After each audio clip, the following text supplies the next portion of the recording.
আসসালামু আলাইকুম এইচএসসি শিক্ষার্থী বন্ধুরা, কেমন আছো তোমরা সবাই? আশা করি তোমরা অনেক ভালো আছো। আজকে আমরা সিলেট বোর্ড 2024 সালের হিসাব বিজ্ঞান প্রথম পত্রের 2 নম্বর সৃজনশীলটি সমাধান করব। তো চলো শুরু করি। 2023 সালের 31 ডিসেম্বর সেবা এন্টারপ্রাইজের রেওয়া মিল নিম্নে দেওয়া হলো। সেবা এন্টারপ্রাইজ রেওয়া মিল হিসাবের নাম হচ্ছে অফিস সরঞ্জাম 40,000 টাকা, অগ্রিম বীমা খরচ 12,000 টাকা, অফিস সরবরাহ 12,500, পুঞ্জীবিত অবচয় 4,000 টাকা ক্রেডিট, প্রদেয় মজুরি 6,000 টাকা ক্রেডিট, অগ্রিম পরিবহন খরচ 8,500 টাকা, সেবা রাজস্ব 35,000 টাকা ক্রেডিট, অনুপার্জিত সেবা রাজস্ব 3,000 টাকা ক্রেডিট, মূলধন 25,000 টাকা। রেওয়া মিলের হিসাব আমাদের দেখা শেষ। এবার আমরা সমন্বয় দেখব। 1 নম্বর সমন্বয়তে বলেছে অব্যবহৃত অফিস সরবরাহ 4,500 টাকা। 2 নম্বরে বলেছে অফিস সরঞ্জামের উপর 10% হারে অবচয় ধার্য করো।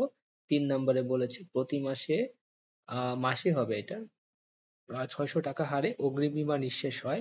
4 নম্বর সমন্বয়তে বলেছে অনুপার্জিত সেবা রাজস্বের বিপক্ষে 50% সেবা প্রদান। 5 নম্বর বলেছে অগ্রিম প্রদত্ত খরচ থেকে 4,500 টাকার সেবা পাওয়া গেছে। সমন্বয় শেষ। এখন আমরা আমাদের প্রশ্নটা পড়ি। ক নাম্বার প্রশ্ন, মোট সেবা রাজস্বের পরিমাণ নির্ণয় করো। তাহলে আমরা আমাদের প্রশ্নটি সমাধানের জন্য শুরুতে লিখব 2 নং প্রশ্নের সমাধান, এরপর লিখব ক নাম্বার। আমাদের ক নাম্বারে যে প্রশ্নটি চেয়েছিল সেই শিরোনামটি দিব মোট সেবা রাজস্বের পরিমাণ নির্ণয়। এরপর আমরা আমাদের সাধারণ হিসাব বিজ্ঞানের ছকটি টানবো বিবরণ টাকা টাকা। শুরুতেই আমরা রেওয়া মিলের সেবা রাজস্ব যে ক্রেডিট 35,000 টাকা ছিল সেটা নিয়ে আসব। তার সাথে আমরা কি করব, আমাদের সমন্বয়তে বলা ছিল অনুপার্জিত সেবা রাজস্বের বিপক্ষে 50% সেবা প্রদান।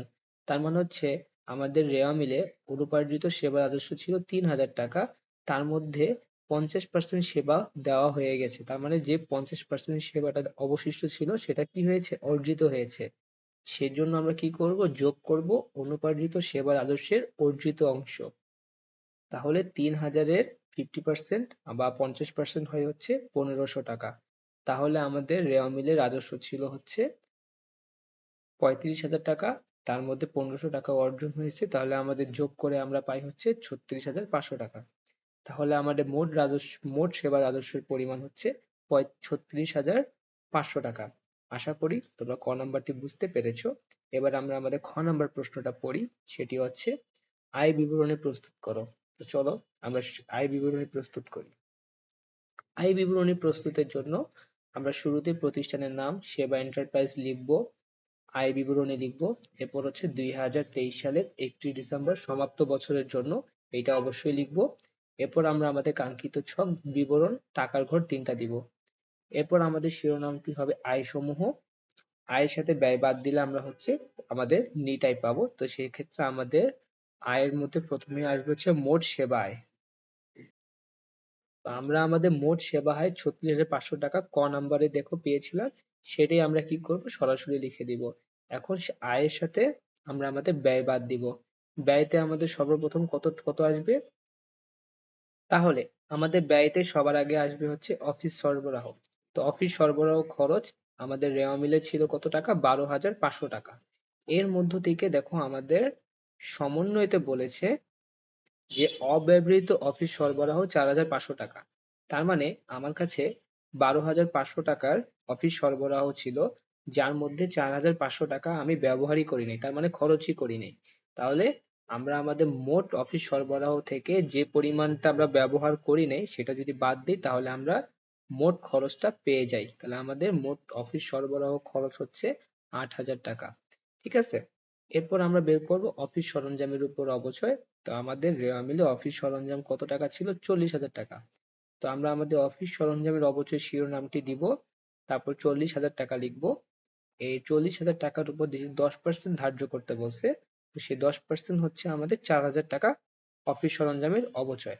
এরপর আমরা বীমা খরচটা বের করব। তো বীমা খরচটা দেখো আমরা কিভাবে বের করব, এখানে 3 নম্বর সমন্বয়তে বলছে প্রতি মাসে 600 টাকা হারে অগ্রিম বীমা নিঃশেষ হয়। ঠিক আছে, নিঃশেষ মানে হচ্ছে খরচ হয়, নিঃশেষ মানে খরচ হয়। তার মানে আমরা যে প্রতি মাসে যে বীমাটা দিচ্ছি সেই অগ্রিম বীমা কি হচ্ছে, শেষ হয়ে যাচ্ছে বা খরচ হয়ে যাচ্ছে। তাহলে আমরা শিরোনামটি দিব বীমা খরচ। আর যেহেতু প্রতি মাসে আমরা 600 টাকা দিই, তাহলে এক বছর 12 মাস, তো 600-র সাথে 12 কি করব, গুণ করে দিব, তাহলে আমাদের বীমা খরচ দাঁড়ায় হচ্ছে 7,200 টাকা। এরপর আমরা আমাদের পরিবহন খরচ নিয়ে আসব। তাহলে আমাদের রেওয়ামিলের অগ্রিম পরিবহন খরচ ছিল 8,500 টাকা। ঠিক আছে, তো এখানে দেখো অগ্রিম প্রদত্ত পরিবহন খরচ থেকে 4,500 টাকা সেবা পাওয়া গেছে। তার মানে আমাদের রেওয়ামিলে যে অগ্রিম পরিবহন খরচ ছিল তার মধ্যে আমি 4,500 টাকা সেবার টাকাটা কি হয়ে পেয়ে গিয়েছি। ঠিক আছে, তো সেই 4,500 টাকা যে সেবাটা আমি পেয়ে গেছি, সেই টাকাটাই হচ্ছে আমার জন্য খরচ। তাহলে আমাদের পরিবহন খরচ দাঁড়াচ্ছে হচ্ছে 4,500 টাকা। তাহলে আমরা যদি আমাদের সকল ব্যয়গুলো যোগ করি, তাহলে আমাদের মোট ব্যয় দাঁড়ায় হচ্ছে 23,700 টাকা। তাহলে শিক্ষার্থী বন্ধুরা, আমরা যদি আমাদের মোট আয় 36,500 টাকার সাথে মোট ব্যয় 23,700 টাকা বিয়োগ করি, তাহলে আমাদের আয় বিবরণীর নিট আয় দাঁড়াচ্ছে হচ্ছে 12,800 টাকা। তো আশা করি তোমরা আয় বিবরণী কিভাবে প্রস্তুত করতে হয় সেই ফরম্যাটটা বুঝে ফেলেছো।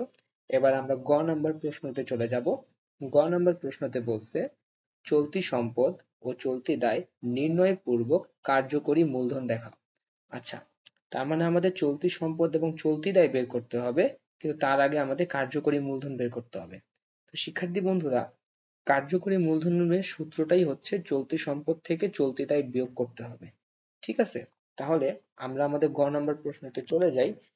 তাহলে গ নম্বর প্রশ্নতে আমরা আমাদের শিরোনামটি দিব চলতি সম্পদ ও চলতি দায় নির্ণয় পূর্ব কার্যকরী মূলধন নির্ণয়। আমাদের কাঙ্ক্ষিত ছকটি টানবো বিবরণ টাকার ঘর 3টা, শিরোনাম হবে চলতি সম্পদ। এখন আমরা সকল প্রকার চলতি সম্পদ বের করব। তাহলে চলতি সম্পদের শুরুতেই আমাদের রেওয়ামিলে ছিল অগ্রিম বীমা 12,000 টাকা। তো আমরা অগ্রিম বীমা 12,000 টাকা লিখবো। এই 12,000 টাকার মধ্যে আমাদের সমন্বয়তে কিন্তু প্রতি মাসে 600 টাকা কি হইতো, খরচ হইতো।